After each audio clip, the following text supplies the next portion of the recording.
if you take something or do something that leads to huge increases in dopamine, afterward, your baseline should drop because there isn't a lot of dopamine around to keep your baseline going.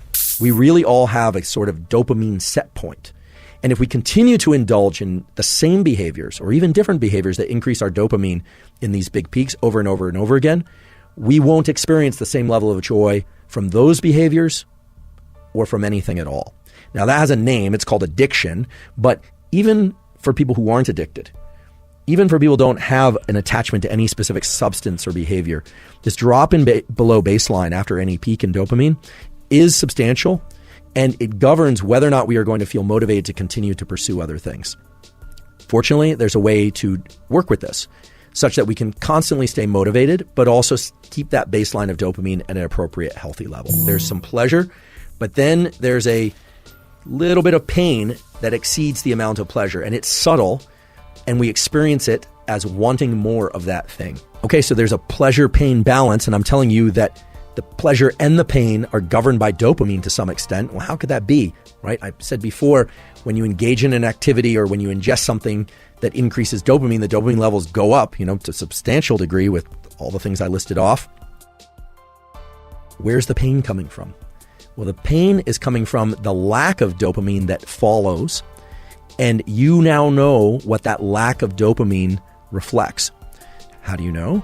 Well, earlier we were talking about how dopamine is released between neurons, and I mentioned two ways. One is into the synapse, where it can activate the postsynaptic neuron, and the other was what I called volumetric release, where it is distributed more broadly. It's released out over a bunch of neurons.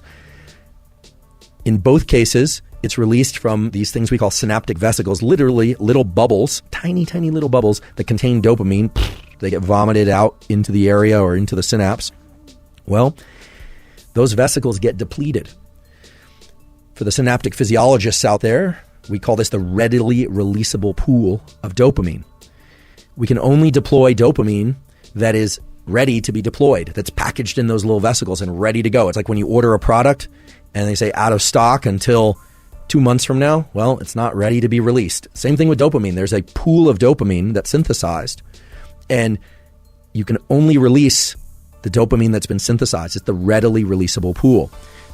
The pleasure-pain balance doesn't only hinge on the readily releasable pool of dopamine, but a big part of the pleasure-pain balance hinges on how much dopamine is there and how much is ready and capable of being released into the system. So now we've given some meat to this thing that we call the pleasure-pain balance. And now it should make perfect sense why if you take something or do something that leads to huge increases in dopamine, afterward, your baseline should drop because there isn't a lot of dopamine around to keep your baseline going. What about the more typical scenario? What about the scenario of somebody who is really good at working during the week, they exercise during the week, they drink on the weekends? Well, that person is only consuming alcohol maybe 1 or 2 nights a week, but oftentimes that same person will be spiking their dopamine with food during the middle of the week. Now, we all have to eat, and it's nice to eat foods that we enjoy. I certainly do that. I love food, in fact. But let's say they're eating foods that really evoke a lot of dopamine release in the middle of the week. They're drinking 1 or 2 days on the weekend. They are one of these work hard, play hard types. So they're swimming a couple miles in the ocean in the middle of the week as well. They're going out dancing once on the weekend. Sounds like a pretty balanced life as I describe it. Well, here's the problem. The problem is that dopamine is not just evoked by one of these activities. Dopamine is evoked by all of these activities. And dopamine is one currency of craving, motivation, and desire and pleasure. There's only one currency. So even though if you look at the activities, you'd say, well, it's just on the weekends, or this thing is only a couple times a week. If you looked at dopamine simply as a function, as a chemical function of peaks and baseline, it might make sense why this person, after several years of work hard, play hard, would say, yeah, I'm feeling kind of burnt out. I'm just not feeling like I have the same energy that I did a few years ago.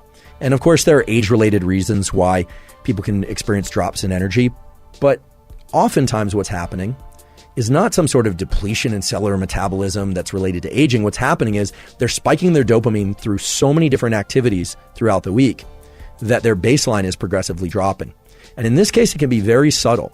It can be very, very subtle. And that's actually a very sinister function of dopamine, we could say, which is that it can often drop in imperceptible ways, but then once it reaches a threshold of low dopamine, you just feel like, we can't really get pleasure from anything anymore. What used to work doesn't work anymore. So it starts to look a lot like the more severe addictions or the more acute addictions to things like cocaine and amphetamine, which lead to these big increases, these big spikes in dopamine, and then these very severe drops in the baseline.